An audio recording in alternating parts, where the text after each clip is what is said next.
మూలిగే నక్కపై తాటిపండు పడిందని సామెత. నాగర్ కర్నూల్ ఎంపీ అభ్యర్థులపై ఏకంగా టన్ను బరువు పడింది. నాగర్ కర్నూల్ నుంచి పార్లమెంటుకు పోటీ చేస్తానన్న బరిలెక్క అన్నంత పని చేసింది. అట్టహాసంగా నామినేషన్ వేసింది. ఇండిపెండెంట్ అభ్యర్థిగా బరిలోకి దిగిన బరిలెక్క పోటీ ప్రధాన పార్టీల అభ్యర్థుల గుండెల్లో రైళ్లు పరిగెత్తిస్తుంది. బరిలెక్క పోటీ నామమాత్రమే అయినా ఆమెకు పడే ఓట్లు తమ లక్కును దెబ్బతీయొచ్చని పెద్ద అభ్యర్థులు అనుమానిస్తున్నారు. కొల్లాపూర్ అసెంబ్లీ ఎన్నికల్లో తలపడి 4వ స్థానంలో నిలిచిన బరిలెక్క ఎంపీ ఎన్నికల్లో కొద్ది మొత్తంలో ఓట్లు చీల్చినా తమ కొంప మునుగుతుందని వాపోతున్నారు.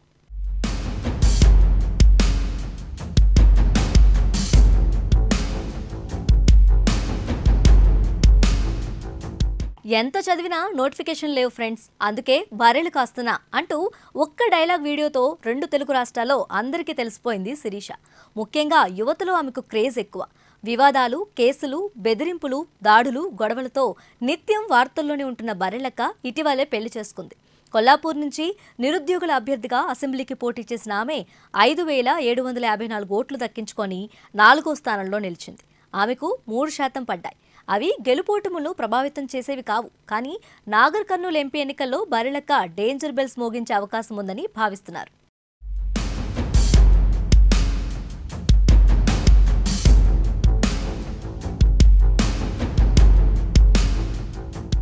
అసెంబ్లీ ఎన్నికల తర్వాత పబ్లిక్లో బరిలెక్క జోరు కొంత తగ్గింది. అయితే సోషల్ మీడియాలో మాత్రం ఏదో రకంగా హల్చల్ చేస్తూనే ఉంది.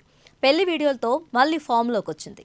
కొల్లాపూర్లో ఓడిపోయినా వెనక్కి తగ్గనని, పార్లమెంటుకు పోటీ చేస్తానని చెప్పిన బరిలెక్కకు అంత సీన్ లేదని భావించారు.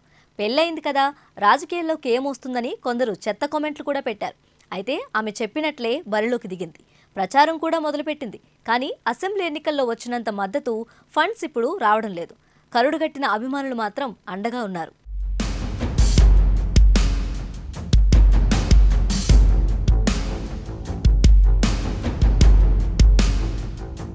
నాగర్ కర్నూల్ నుంచి ప్రధాన పార్టీల తరపున హేమాహేమీలు తలపడుతున్నారు. హస్తం గుర్తుపై మల్లు రవి, కారు గుర్తుపై ఆర్ఎస్ ప్రవీణ్ కుమార్, బీఎస్పీ నుంచి మందా జగన్నాథం బరిలో ఉన్నారు. బీజేపీ నుంచి మాజీ ఎంపీ పోతుగంటి రాములు కొడుకు భరత్ పోటీ చేస్తున్నాడు. మందా జగన్నాథాన్ని మినహాయిస్తే ముగ్గురు బలవంతులే. జగన్నాథం కాంగ్రెస్ టికెట్ దక్కకపోవడంతో బీఎస్పీ నుంచి రెబల్గా తలపడుతున్నారు. ప్రవీణ్ కుమార్, భరత్లు కూడా పార్టీలు మారడంతో ఓట్లు అటు ఇటు చీలిపోవచ్చు. 5వ అభ్యర్థిగా బరిలెక్క ఎంట్రీ ఇవ్వడంతో పోరు మరింత రక్తి కట్టింది. ఆమెకు ఖచ్చితంగా ఎన్ని ఓట్లు వస్తాయో చెప్పడం కష్టమే. అయితే ప్రచారం జోరు పెంచితే కొన్ని వేల ఓట్లు రావచ్చు. కనీసం ఓ 10,000 వచ్చినా మిగతా అభ్యర్థులకు మూడినట్లే. 2014 నాగర్ కర్నూల్ ఎన్నికల్లో కాంగ్రెస్ అభ్యర్థి నంది ఎల్లయ్య కేవలం 16,000 ఓట్ల తేడాతో గెలిచారు. స్వతంత్ర అభ్యర్థి బుద్దుల శ్రీనివాస్కు 55,000 ఓట్లు వచ్చాయి. అంతకుముందు ఎన్నికల్లోనూ స్వతంత్ర అభ్యర్థులు, చిన్నా చితక పార్టీలు గణనీయంగానే ఓట్లు సంపాదించాయి.